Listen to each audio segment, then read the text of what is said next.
హైదరాబాద్లోని వరద ముంపు ప్రాంతాల్లో హైడ్రా కమిషనర్ రంగనాథ్ పర్యటించారు. ముంపు సమస్యను పరిష్కరించేలా చర్యలు తీసుకుంటున్నట్లు చెప్పారు.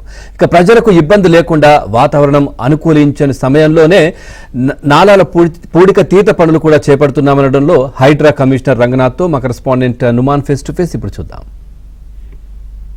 ఇటు వరద ముంపు ప్రాంతాల మీద హైడ్రా స్పెషల్ గా ఫోకస్ పెట్టింది. ఇప్పటికే ఇటు వాటర్ లాగింగ్ ఏరియాస్ తో పాటు సిటీలో మోస్ట్ ఎఫెక్టెడ్ ఏరియాస్ ఏవైతే ఉన్నాయో ఆ ప్రాంతాల్లో ఇప్పటికే హైడ్రా కమిషనర్ రంగనాథ్ విస్తృతంగా పర్యటిస్తున్నారు. ముఖ్యంగా ఇటు స్థానికుల సమస్యలు తెలుసుకోవడంతో పాటుగా ముఖ్యంగా ఏదైతే ఇటు వరద ముంపు ప్రాంతాల్లో యుద్ధ ప్రాతిపదికన చర్యలు తీసుకునే విధంగా కూడా ప్రత్యేకంగా కార్యాచరణ రూపొందించి ఇప్పటికే ఇటు సిటీలో అనేక ప్రాంతాల్లో కూడా హైడ్రా కమిషనర్ రంగనాథ్ అయితే పర్యటిస్తున్నటువంటి పరిస్థితి. అందులో ప్రధానంగా ఇక్కడ ముంపు సమస్యకు చెక్ పెట్టేలా ఎలాంటి కార్యాచరణ రూపొందిస్తున్నారు ఏంటి?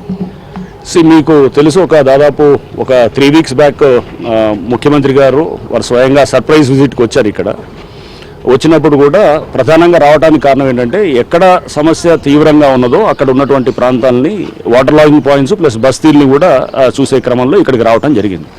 సో అప్పుడు దాదాపు 2 గంటలు ఇక్కడ వారు పర్యటించారు. ఆ తర్వాత కూడా దీన్ని మనం ఏంటంటే ప్రయారిటీగా తీసుకొని ముఖ్యమంత్రి గారు కూడా మాకు ఆదేశాలు ఇచ్చారు. దాన్ని మొత్తం కూడా ఇమీడియట్గా మనం పూర్తిగా అక్కడ ఉన్నటువంటి దాన్ని ఆ ప్రాబ్లమ్ని అడ్రస్ చేయాలని చెప్పేసి కూడా మాకు చెప్పడం జరిగింది. సో దీంట్లో భాగంగా నేను జిహెచ్ఎంసీ కమిషనరు ఇంకా ఇతర విభాగాల అధికారులందరూ కూడా పర్యటించడం జరిగింది. హైడ్రా సిబ్బంది ఉన్నారు, జిహెచ్ఎంసీ సిబ్బంది అందరం కూడా సమన్వయంతో పనిచేస్తూ ఇక్కడ స్థానిక కార్పొరేటర్ గారు, ఇక్కడ అసోసియేషన్స్ కూడా ఉన్నారు, వారు ఇతర పార్టీలకు సంబంధించిన వాళ్ళు అందరి కోఆపరేషన్ తోటి ఇక్కడ మనం వర్క్ మొదలెట్టాం.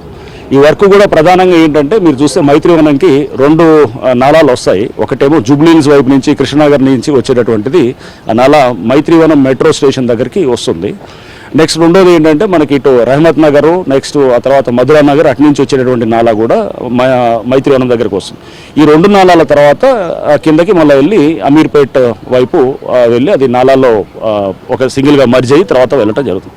ఇవన్నింటిలో మాకు అర్థమైంది ఏంటంటే చాలా చోట్ల కూడా డీసిల్టింగ్ అనేది మనం జాగ్రత్తగా చేస్తే కనుక మనకి చాలా ఏరియాలని ముంపు నుంచి మనం తప్పించవచ్చు. ఇప్పుడు కృష్ణనగర్ ఉదాహరణకి గతంలో అదొక చెరువు అది. సో బట్ అక్కడ చాలా కాలనీస్ వచ్చేసాయి, ఇల్లు వచ్చేసాయి. ఇప్పుడు దాన్ని మనం చేయగలిగేది ఏం లేదు.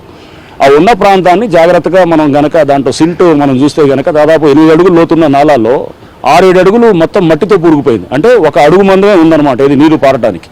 మనం 6-7 అడుగులు తీసేస్తే కనుక న్యాచురల్గా వాటర్ అప్పుడు డ్రైన్లో ఫ్లో అవుతుంది. అప్పుడు ఆ ఏరియాలో ముంపు అనేది ఉండదన్నమాట.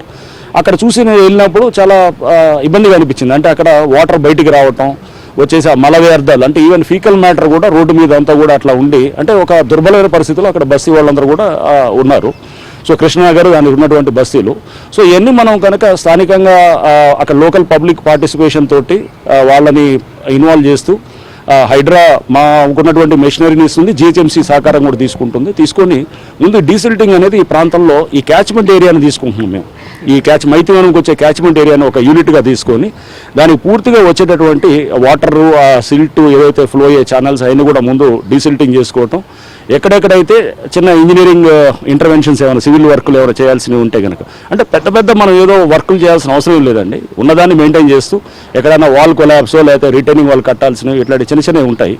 అది కొన్ని లక్షలతో అయిపోతుంది. మనం కోట్లాది రూపాయలు వెచ్చించి ఏదో చేయాల్సిన అవసరం లేదు.